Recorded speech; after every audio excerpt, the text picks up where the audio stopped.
नमस्कार दोस्तों। कभी कभी जीतने के लिए कई बार जंग लड़नी पड़ती है या फिर कई जंग लड़नी पड़ती हैं, पर जो हार नहीं मानता वो जीतता ज़रूर है। धनु राशि के लिए आने वाला अप्रैल का महीना कैसा होने वाला है, इसी को लेकर मैं आपके सामने हाजिर हूँ। अप्रैल का महीना बहुत विशेष है, कारण उसके कई हैं। सबसे पहला कि सूर्य उच्च के होंगे। आपके केस में जो सूर्य उच्च के होंगे आपके पंचम भाव में आएंगे। किस भाव में? पंचम भाव में। कब? 14 अप्रैल के दिन। इसके अलावा जो बहुत बड़ा परिवर्तन आप कह सकते हो वो है सूर्य और शनि का साथ में रहना। जब सूर्य शनि साथ में होते हैं तो हम इसको कहते हैं कि शनि अस्त हैं। इसको अच्छा नहीं माना जाता। आपके केस में ये क्या है, इसके बारे में बात करेंगे। जो रहेगा आपके 21 अप्रैल तक शनि जो है अस्त रहने वाले हैं। दूसरी बहुत बड़ी चीज़ जो धनु के लिए है अप्रैल के महीने में, वो ये है कि शुक्र जो है अपनी ही राशि में आएंगे। 20 अप्रैल के बाद आएंगे, हालांकि लेट आएंगे पर आएंगे। छठे भाव में जाके शुक्र जो हैं उच्च के होने वाले हैं। उच्च के नहीं, अपनी राशि में। वृषभ शुक्र की अपनी राशि और यहाँ पर शुक्र आने वाले हैं। ये बहुत बड़ी बात है। इसके अलावा बाकी ग्रह अगर आप देखो तो राहु आपके तृतीय भाव में, केतु आपके नवम में है और मंगल का गोचर पूरा स्टार्टिंग से लगभग मीन राशि में रहने वाला है, आपके चतुर्थ भाव में रहेंगे। वहीं बुध जो हैं वो 11 तारीख को मीन राशि में आ जाएंगे यहाँ पर। तो इस तरह से ग्रहों की स्थिति होगी। अब आ जाते हैं रिजल्ट के ऊपर। देखिए, रिजल्ट की बात करो तो सबसे पहले हम शनि को ही देख लेते हैं कि शनि अस्त होंगे। शनि का अस्त होना अच्छा नहीं माना जाता किसी भी चार्ट में। शनि अस्त हो गए तो बहुत बढ़िया तो नहीं है, पर उसको देखना होगा कि आपके चार्ट में शनि किस चीज़ के स्वामी हैं, इस बात को देखना होगा। तो अगर हम शनि को देखते हैं तो आपके लिए द्वितीय और तृतीय भाव के स्वामी हैं। बहुत कारक ग्रह नहीं हुए। तो इसका अर्थ क्या हुआ? इसका अर्थ ये हुआ कि अगर ग्रह कारक नहीं है और अस्त हो रहा है तो अच्छी ही बात है, और कोई अच्छा ग्रह है और वो अस्त हो तो थोड़ी खराब बात है। इसका अर्थ ये हुआ कि आपके लिए, कम से कम आपके लिए शनि का अस्त होना कोई बहुत ज़्यादा दिक्कत की बात नहीं है। हाँ, इतना ज़रूर हो सकता है कि आपका थोड़ा पैसा खर्च हो, कोई धन खर्च हो, कहीं पे आपको एक्सपेंडिचर करना पड़े, ये इस चीज़ को दिखाएगा। और थोड़ा सा फैमिली में आपको बना के रखना है, अपने माता पिता भाई बहन वाणी का थोड़ा सा ख्याल रखना है, स्वास्थ्य का हल्का सा ध्यान रखना है, क्योंकि द्वितीय भाव जहाँ एक तरफ धन का है, पैसे का है, वहीं ये फैमिली का भी भाव है। इसको मारक भाव भी कहते हैं। अर्थात स्वास्थ्य के संबंध में हमको थोड़ा सा ध्यान रखना है। कब से स्टार्ट हो गया? ये 13 मार्च से ही स्टार्ट हो गया है और 21 अप्रैल तक इसका समय रहेगा। शनि अस्त रहेंगे। ऐसे हर साल शनि अस्त होते हैं, डरने की भी कोई बात नहीं है, बस थोड़ा ध्यान रखना है हमें।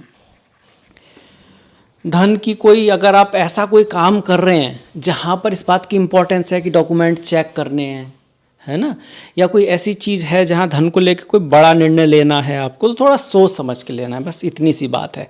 इसके बाद जो दूसरा बड़ा चेंज यहाँ पर है वो शुक्र का अपनी राशि में आना। ये एक विपरीत राजयोग है। कोई भी ग्रह अगर अपनी राशि में आता है तो उस भाव का अच्छा करता है, उस भाव के लिए बेटरमेंट करता है। शुक्र आपके चार्ट में छठे भाव के स्वामी होकर छठे ही भाव में बैठे हुए हैं, तो रोग ऋण शत्रु पर आपको विजय दिलाएंगे, आप उससे निकलोगे। कोई प्रॉब्लम चल रही है वो सॉल्व हो सकती है, जैसे किसी का कोई कोर्ट केस चल रहा है, जैसे कोई किसी एग्ज़ाम की तैयारी कर रहा है, कोई कंपटीशन का भी यही भाव है। अगर किसी की हेल्थ में कोई दिक्कत है तो उसे कोई रास्ता मिल सकता है उससे निकलने का, कि वो ग्रह अपनी ही राशि में बैठा है, तो अपने चीज़ों से, अपनी बातों में वो कुछ ना कुछ अच्छा ही दिखाएगा। पर ध्यान किस बात का रखना है, क्योंकि शुक्र क्या है? धन है। शुक्र क्या है? स्त्रियां हैं। तो इन सब से थोड़ा सा, मतलब अपने धन को किसी को ज़्यादा दिखाना नहीं है, धन के कारण शत्रु बन सकते हैं। फीमेल्स के साथ थोड़ा सा संभल के रहना है, उनके साथ कोई लड़ाई झगड़े में नहीं पड़ना है। कोई बात है तो उसको डिप्लोमेसी से सुधार करने की कोशिश करनी है।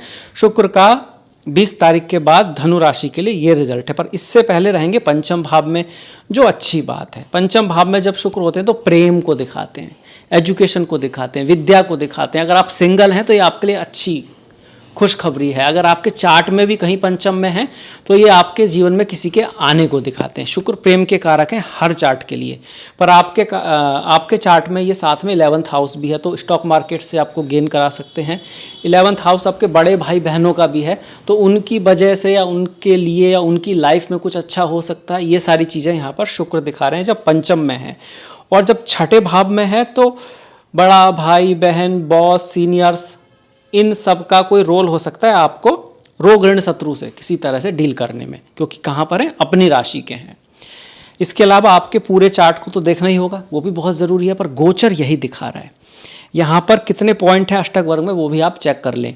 अब दूसरा जो बड़ा परिवर्तन है वो है शनि सूर्य का हो गया कि शनि सूर्य अस्त हो रहे हैं, वो तो हमने देख लिया। पर दूसरा परिवर्तन क्या है कि सूर्य उच्च के हो रहे हैं। अब सूर्य उच्च के कहाँ होंगे? पंचम भाव में। पंचम भाव में किसके स्वामी है? भाग्य के स्वामी है। भाग्य का स्वामी पंचम में जा रहा है, तो ये कहता है कि संतान, अगर आपकी संतान है तो वो आपके लिए काफ़ी लक का स्रोत बन सकती है। संतान होने के बाद भाग्योदय हो सकता है, संतान के लिए अच्छा है। पंचम भाव स्पेकुलेटिव गेन है, आर्ट्स है, आपका स्पोर्ट्स भी है। तो इन सब चीज़ों में अगर आपका ओवरऑल चार्ट हेल्पफुल है तो आपको नेम फेम मिल सकता है, आप कुछ कर सकते हो, उस चीज़ के लिए आपको पदवी मिल सकती है। उस फील्ड के बड़े लोगों के साथ बैठने, बात करने या उनसे कनेक्शन का मौका आपको मिल सकता है, ये सूर्य आपको दिला सकते हैं। अल्टीमेटली अच्छा भाव है। अब चूंकि सूर्य अग्नि है, उच्च की हो रही है पंचम भाव में, थोड़ा गुस्सा क्रोध आपका बढ़ सकता है। दूरदृष्टि जो होती है व्यक्ति की, तो आप ये कहिए कि क्रोध के कारण, ईगो के कारण उसकी वजह से कोई दिक्कत भी रह सकती है। तो इस बात को आपको ध्यान से देखना है कि भाई जल्दी का काम शैतान का काम, जैसे आप कहते हो। गुस्से में व्यक्ति की बुद्धि भ्रमित हो जाती है। तो क्रोध है, ईगो है, इससे थोड़ा हट के आपको निर्णय लेने हैं लाइफ में। इसको साइड में रख के आपको निर्णय लेने हैं, क्योंकि सूर्य के बहुत गुण हैं पर उसमें एक अवगुण भी है, यही ईगो वाला जो प्रॉब्लम है ना, उसका आपको ध्यान रखना है। पंचम भाव बुद्धि है और उस पर अगर अग्नि ग्रह है तो हम गुस्सा क्रोध भी हमारे ऊपर हावी हो सकता है। क्रोध के साथ साथ ये पित्त भी है, अग्नि भी है। तो किसी को अगर गैस्ट्रिक की प्रॉब्लम है, जैसे बोलते हैं ना पित्त बढ़ गया है, ये सारी चीज़ें थोड़ी सी सूर्य बढ़ा सकते हैं, तो उसका आपको ध्यान में रखना है। यहाँ से सूर्य लाभ भाव को देख रहे हैं तो भाग्य से कुछ आपका लाभ हो सकता है। स्पेकुलेटिव गेन में भी लाभ होने की संभावना है, बड़े भाई बहनों के थ्रू या उनको कोई लाभ हो लाइफ में, इसको भी दिखा रहा है। ये भाव जो है आपके संतान से, आप अगर देखें तो संतान से सातवां है। तो अगर आप एज ज़्यादा हो चुकी है और आपकी संतान है तो उसकी शादी होने के योग भी ये बनाता है यहाँ से, या उसकी शादी होने की शुरुआत हो, कुछ बातें उस रास्ते पे आगे बढ़ें, इस चीज़ की संभावना जो है सूर्य दिखा रहे हैं। इसके बाद बढ़ जाते हैं मंगल।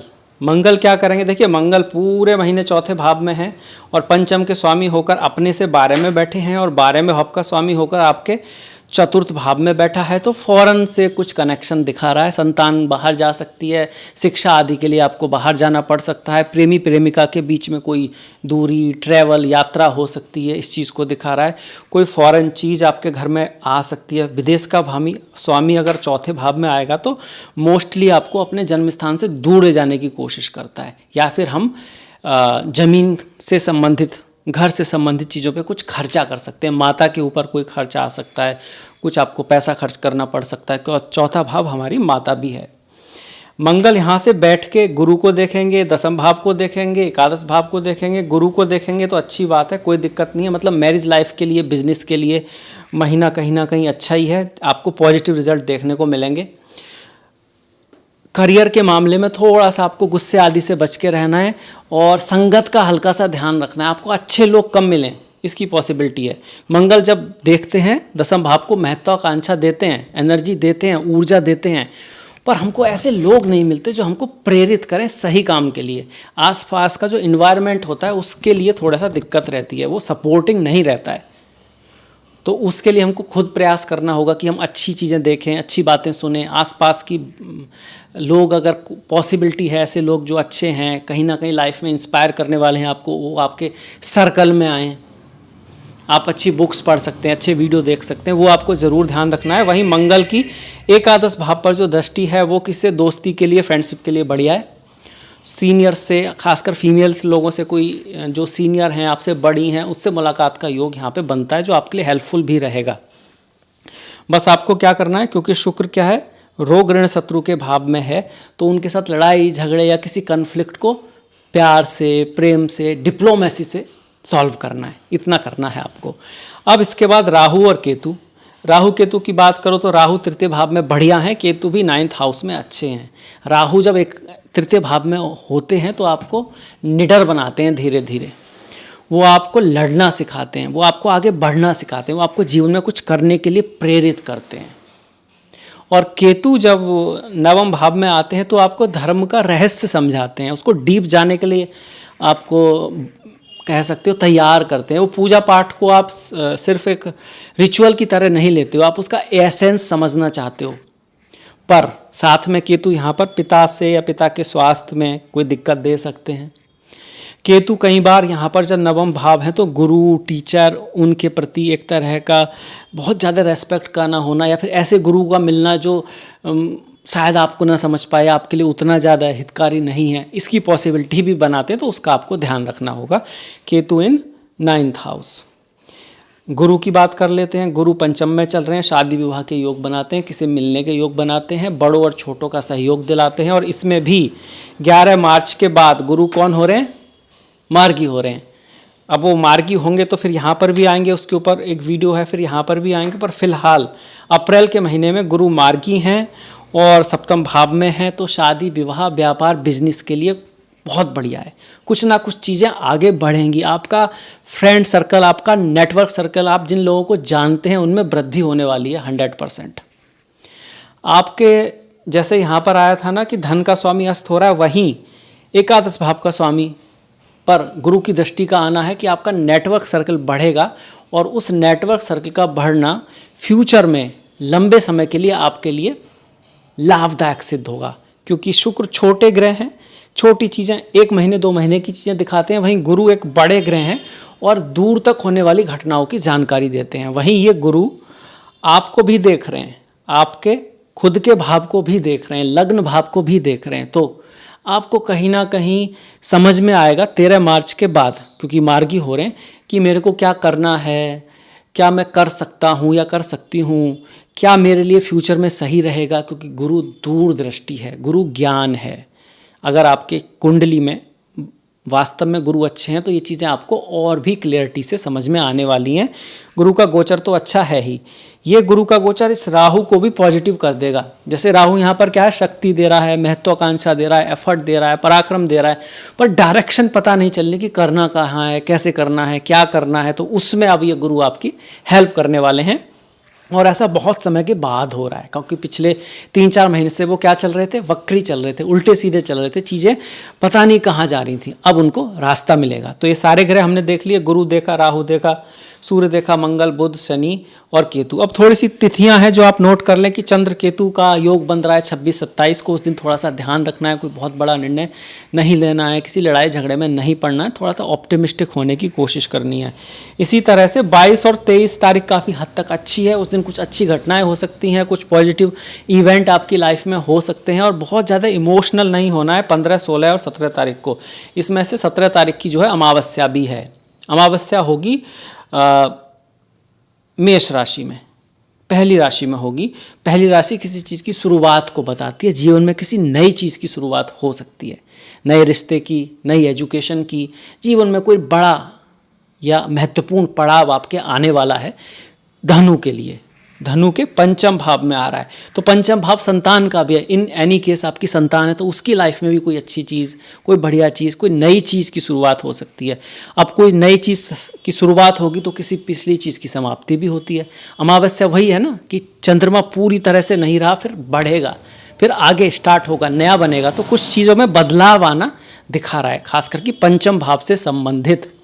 पंचम भाव आपका भाग्य है, पंचम भाव आपकी संतान है, विद्या है, नॉलेज है, और जीवन में एक तरह का पाथ भी है। 1, 5, 9 ये एक तरह की डेस्टिनी दिखाती है। देखिए, 1 जो है वो आप खुद हो गए, पंचम आपका फ्यूचर हो गया, और 9th आपका पास्ट हो गया, आपके पिता हो गए, आपका जिनको बोलते हैं पूर्वज हो गए, ये सब हो गया। और चूंकि पंचम फ्यूचर है तो फ्यूचर के लिए कुछ नई चीज़ें बदलेंगी, ये दिखाई देता है। किससे? अमावस्या से। हर साल की अमावस्या महत्वपूर्ण होती है, हर महीने की अमावस्या मेरे कहने का मतलब था। जैसे कि पिछले महीने में अमावस्या आई 4थे भाव में, तो घर से, माता से, फ्रेंड से और इससे संबंधित चीज़ों में बदलाव आया। अब पंचम भाव से संबंधित बदलाव आएगा, जो कब होगी? 17 तारीख को। बाकी के त्यौहार भी देख लेते हैं। 2 तारीख को हनुमान जयंती है, 14 तारीख को बैसाखी है, जिसकी आपको शुभकामनाएं हो। 19 तारीख का अक्षय तृतीया है। इसको हम बोलते हैं कि एक मुहूर्त अच्छा होता है। नॉर्मली हम ज्योतिषी के पास जाते हैं, क्या दिन शुभ है नहीं है, किसी चीज़ की शुरुआत करने के लिए नहीं पता हो तो लोग अक्षय तृतीया को अपना कुछ स्टार्ट कर सकते हैं। कोई यूट्यूब चैनल स्टार्ट कर सकता है, कोई बुक लिख सकता है, कोई अपना कोई कोर्स बना सकता है। कुछ भी आप अच्छा करना चाह रहे हैं, अक्षय तृतीया के दिन हम कर सकते हैं। 2 तारीख की चैत्र पूर्णिमा है, 13 तारीख की वर्णोत्थनी एकादशी है, 17 की मोहिनी एकादशी है, 15 और 18 का प्रदोष व्रत है। शनि अस्त चल रहे हैं। शनि क्या है? पेट्रोल है, डीजल है, केमिकल है, पश्चिमी देश हैं। तो ऐसे कंट्रीज जहाँ पर पेट्रोल है, डीजल है, केमिकल है, पश्चिमी देश हैं, वो अस्त हो रहे हैं 21 अप्रैल तक। तो अगर आप वहाँ हैं या आपसे वहाँ का कोई कनेक्शन है तो चीज़ें वहाँ पे बहुत ही वोलेटाइल रहने वाली हैं वर्ल्ड लेवल पर। 15 तारीख को मासिक शिवरात्रि है आपकी, चिदानंद रूपा शिवोहम शिवोहम ओम नमः शिवाय। 5 तारीख की संकष्टी है। 17 तारीख को वैसाखी अमावस्या है और 14 तारीख को क्या है? मेष संक्रांति है। सूर्य जो है मेष राशि में आएंगे। मंगल का दिन होगा, इसीलिए इस साल के जो सेनापति हैं वो मंगल बनेंगे। मंगल तो युद्ध के देवता हैं, और जिस भी साल के राजा या सेनापति मंगल बनते हैं तो लड़ाई झगड़े युद्ध ये सब होना बहुत ही, आप कह सकते हो बहुत ही ज़्यादा होने की संभावना बढ़ जाती है। तो ये था मेरी तरफ से धनु राशि के लिए अप्रैल का राशिफल। कैसा लगा बताइएगा। आपने अंत तक देखा, इसके लिए आपका बहुत बहुत धन्यवाद। नमस्कार।